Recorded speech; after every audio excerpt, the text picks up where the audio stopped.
आज हम first year का चैप्टर नंबर 6 उसे स्टार्ट करेंगे। तो चैप्टर नंबर 6 के अंदर हम परमुटेशन, कॉम्बिनेशन और प्रोबेबिलिटी को पढ़ेंगे और इससे रिलेटेड क्वेश्चंस को सॉल्व करेंगे। तो चैप्टर नंबर 6 स्टार्ट करने से पहले सबसे पहले आपको पता होना चाहिए कि फिक्टोरियल नोटेशन क्या होती है। फिक्टोरियल हमारे पास कुछ इस तरह डिफाइंड है।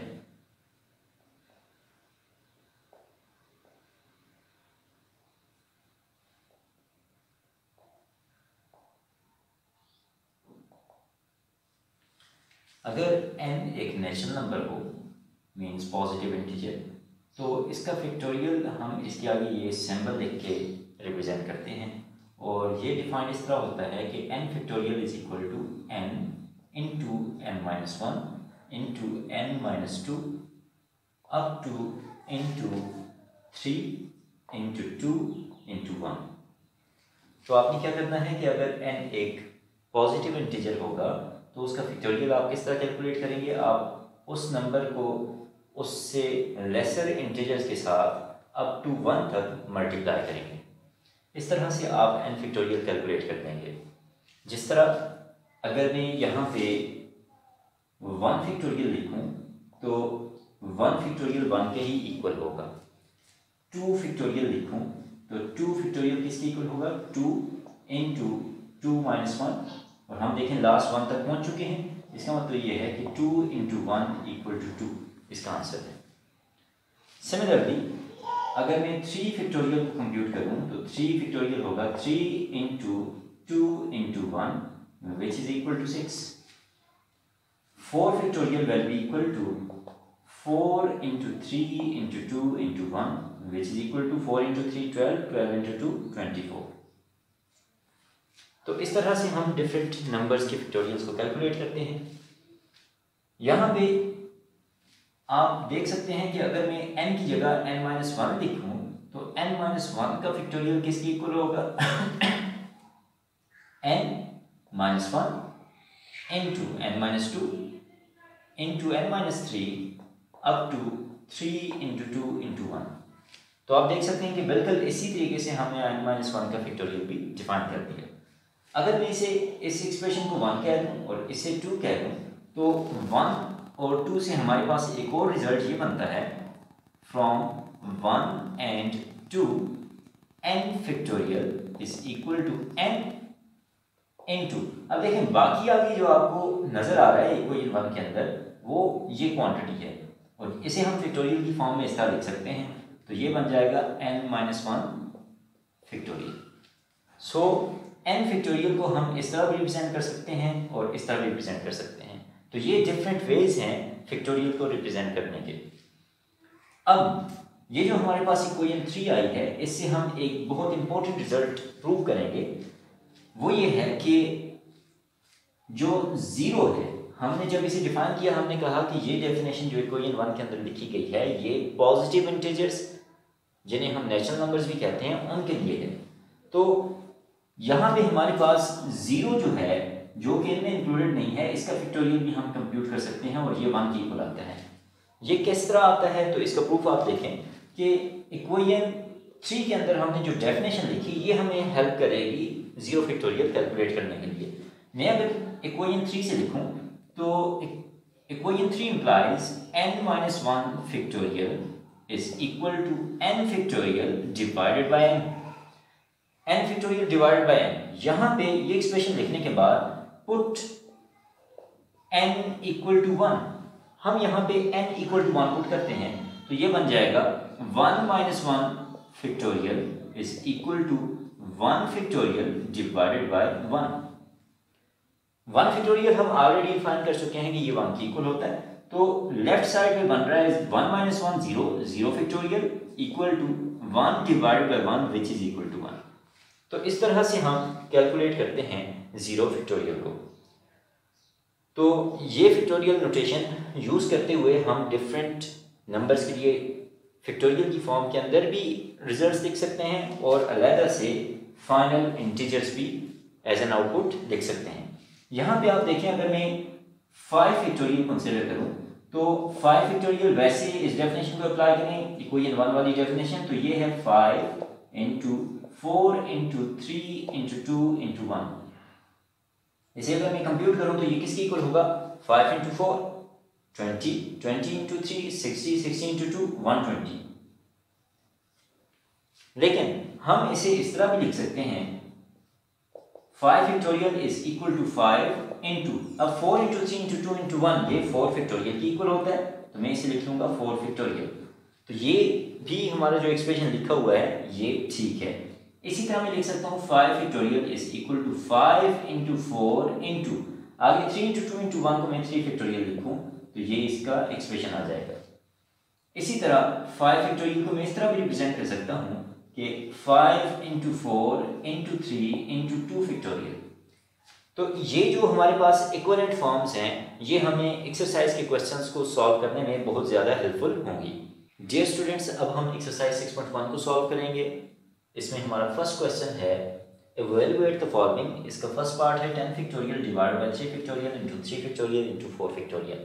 तो हमने यहाँ पे इवैल्यूएट करके एक फाइनल आंसर लिखना है जिसमें फैक्टोरियल की नोटेशन नज़र ना आए और आंसर भी सिंप्लीफाइड फॉर्म में हो।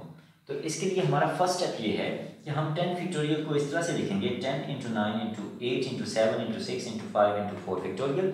हमने ऐसा क्यों लिखा? क्योंकि डी न्यूमरेटर में भी हमें सबसे बड़ी क्वांटिटी फैक्टोरियल की फॉर्म में नजर आ रही है 4 फैक्टोरियल।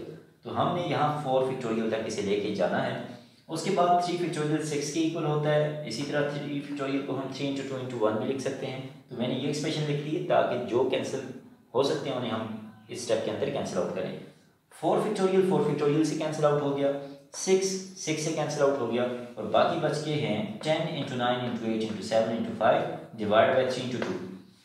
यहाँ पे 3 जो है वो 9 के साथ कैंसिल आउट होके यहाँ से 3 कोशेंट मिलेगा, 2 कैंसिल आउट होगा 8 के साथ और कोशेंट 4 मिलेगा। और अब आप देखें डिनोमिनेटर में जस्ट 1 है, न्यूमरेटर के अंदर सारी क्वांटिटीज को जब आप आपस में मल्टीप्लाई करेंगे तो फाइनली हमारा आंसर होगा 4200। तो ये हमारा फाइनल आंसर है। इसी तरीके से हमने ये जो थर्ड पार्ट है इसे भी सिंप्लीफाई करना है कि जो फाइनल आंसर हो उसमें फैक्टोरियल आपको नज़र ना आए। तो इसे भी सॉल्व करते हैं। तो इसका सोल्यूशन देखें कि यहाँ पे पहली चीज़ जो आपने देखनी है वो ये देखना है कि जिस क्वांटिटी का फैक्टोरियल कैलकुलेट कर रहे हैं इसमें से बड़ी कौन सी है। जो बड़ी होगी उससे हम छोटी क्वांटिटीज़ की तरफ लेके जाएंगे और फैक्टोरियल की फॉर्म में रिप्रेजेंट करेंगे। जिस तरह हमने यहाँ पे 10 बड़ी क्वांटिटी थी तो 10 को फैक्टोरियल की फॉर्म में 10 फैक्टोरियल को जब हमने स्प्लिट किया तो इसमें आगे 4 फैक्टोरियल आ गया क्योंकि हमने डिनोमिनेटर में 4 फैक्टोरियल तक पहुँचना था। यहाँ पे अगर आप देखें तो n+1 बड़ी वैल्यू है, n-1 छोटी वैल्यू है। तो हम n+1 फैक्टोरियल को स्प्लिट करेंगे और इसे n-1 फैक्टोरियल तक लेके जाएंगे। तो n-1 फैक्टोरियल को एज इट इज लिखें और डी न्यूमरेटर के अंदर n+1 फैक्टोरियल को हम लिखते हैं n+1 into n+1 minus 1 into n+1 - 2 factorial. तो ये हमने इस पे फैक्टोरियल की डेफिनेशन को अप्लाई किया। This is equal to n-1 factorial divided by n+1 into n-1 factorial. अब आप देख सकते हैं कि n-1 फैक्टोरियल इधर भी है, यहाँ डिनोमिनेटर में भी है, ये कैंसिल आउट हो जाएंगे और फाइनली हमारे पास एक्सप्रेशन बनेगा 1 divided by n into n+1। ये हमारा आंसर है। इसके बाद हमारा क्वेश्चन नंबर 2 है write in terms of factorials. इसका थर्ड पार्ट है n इंटू n⁻2 - 1 और इसका फोर्थ पार्ट है n into n+1 into n+2 whole divide by 3। तो यहाँ पे आप देखें तो दोनों पार्ट्स के अंदर आपको कोई भी क्वांटिटी फैक्टोरियल की फॉर्म में नज़र नहीं आ रही है। हमने इसे सिंप्लीफाई करके टोटल एक्सप्रेशन को फैक्टोरियल की फॉर्म में रिप्रेजेंट करना है। तो देखें इसे किस तरह सॉल्व करते हैं। तो पार्ट थर्ड जो है इसका सोल्यूशन देखें। यहाँ पे आप n⁻2 - 1 को लिख सकते हैं n+1 इंटू n-1। तो सबसे पहले तो ये स्टेप करें। उसके बाद नेक्स्ट स्टेप हम ये करेंगे कि सबसे ये अब 3 फैक्टर्स हैं, सबसे बड़ा फैक्टर सबसे पहले लिखें। तो n+1 सबसे बड़ा है तो उसे सबसे पहले लिखें, उससे छोटा है n, उसके बाद उससे छोटा है n-1, इस फॉर्म में लिखें। नेक्स्ट अब आपने क्या करना है, आपको पता है कि फैक्टोरियल की फॉर्म में उस वक्त ही हम रिप्रेजेंट कर सकते हैं जब क्वांटिटी के साथ जिस तरह n+1 है इसके साथ इससे lesser integers up to 3 into 2 into 1 multiply. तो अब यहाँ पे n+1 है, n है, n-1 है, साथ मिसिंग क्या है n-2 into n-3 up to 3 into 2 into 1। तो उस क्वांटिटी से हम मल्टीप्लाई भी करेंगे और डिवाइड भी करेंगे। तो मैं यहाँ पे लिखता हूँ n+2 in n-2 into n-3 into up to 3 into 2 into 1, और इसी क्वांटिटी से साथ डिवाइड भी करेंगे, और वो है n-2 into n-3 up to 3 into 2 into 1। अब यहाँ पे देखें तो न्यूमरेटर क्या बना, ये बन गया n+1 फैक्टोरियल, और डिनोमिनेटर क्या बना, ये है n-2 फैक्टोरियल। तो इस तरह से हमने इस एक्सप्रेशन को इन टर्म्स ऑफ फैक्टोरियल रिप्रेजेंट कर दिया। इसी तरह हम इस पार्ट को सिंप्लीफाई करते हैं। तो इसका सॉल्यूशन देखें, यहाँ पे सबसे पहले वही स्टेप कि हम इसे सबसे बड़ी क्वांटिटी को सबसे पहले लिखेंगे, means n+2 into n+1 into n divide by 3। यहाँ पे अब फैक्टोरियल की फॉर्म में रिप्रेजेंट करने के लिए हमने किस क्वांटिटी से मल्टीप्लाई डिवाइड करना है, तो वो यहाँ पे होगी n+2 into n+1 into n as it is. तो इससे छोटी वैल्यूज कौन सी हैं, n-1 into n-2 up to 3 into 2 into 1 divided by 3 into next जिस क्वांटिटी से हमने मल्टीप्लाई किया उसी से डिवाइड भी करेंगे, वो है n-1 into n-2 up to 3 into 2 into 1। अगर आप देखें तो यहाँ पे न्यूमरेटर क्या बन गया, ये बन गया n+2 फैक्टोरियल, और डिनोमिनेटर क्या बना, ये बन गया 3 इंटू n-1 फैक्टोरियल। अब देखें n वाली क्वांटिटीज तो फैक्टोरियल की फॉर्म में आ चुकी हैं, लेकिन 3 अभी भी एज इट इज मौजूद है, इसे भी हमने फैक्टोरियल की फॉर्म में लिखना है। और ये फैक्टोरियल की फॉर्म में कब लिखा जा सकता है, हमें पता है कि 3 फैक्टोरियल किसके इक्वल होता है, 3 factorial is equal to 3 into 2 into 1। तो यहाँ पे हम 2 इंटू 1 से मल्टीप्लाई भी करेंगे और डिवाइड भी करेंगे। तो आप यहाँ पे नेक्स्ट स्टेप में देखें n+2 फैक्टोरियल, और यहाँ पे हम 2 इंटू 1 लिखते हैं, इससे मल्टीप्लाई कर दिया, और 3 into 2 into 1 into n-1 factorial. यहाँ से हमारे पास n+2 फैक्टोरियल, और ये 2 इंटू 1 है 2 factorial divided by 3 factorial into n-1 factorial. ये हमारा फाइनल आंसर है इन टर्म्स ऑफ फैक्टोरियल। अब आपको यहाँ पे कोई क्वांटिटी ऐसी नजर नहीं आएगी जिसके साथ फैक्टोरियल ना हो। तो इस तरह से हमने क्वेश्चन नंबर 2 को सॉल्व करना है। हमारा नेक्स्ट क्वेश्चन है क्वेश्चन नंबर 3, जिसमें सेकंड पार्ट के अंदर पूछा गया है prove n+5 factorial divided by n+3 factorial is equal to n⁻² + 9n+20। तो यहाँ पे इसे प्रूव करने के लिए हम इस तरह करते हैं कि इस सिचुएशन में लेफ्ट हैंड साइड को कंसीडर करते हैं, जो कि है n+5 factorial by n+3 factorial.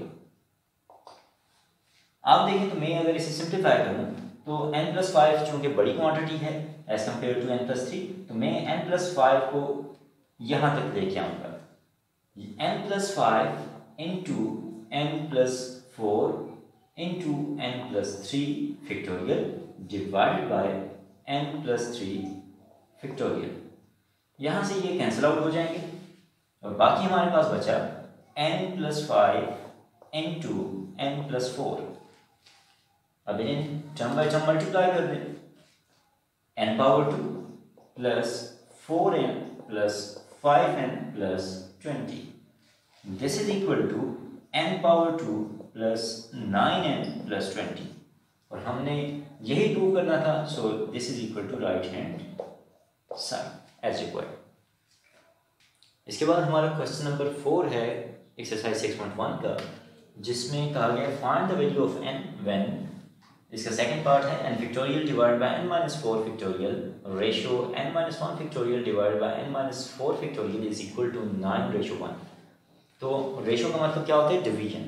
तो मैं इसे सिंप्लीफाई करता हूँ, और हमने यहाँ पे n की वैल्यू कैलकुलेट करनी है। तो हम सबसे पहले इसे इस तरह लिखते हैं n factorial divided by n-4 factorial, और रेशियो एक्चुअली डिवीजन है। और नेक्स्ट हमारे पास n-1 factorial divided by n-4 factorial is equal to 9 divided by 1।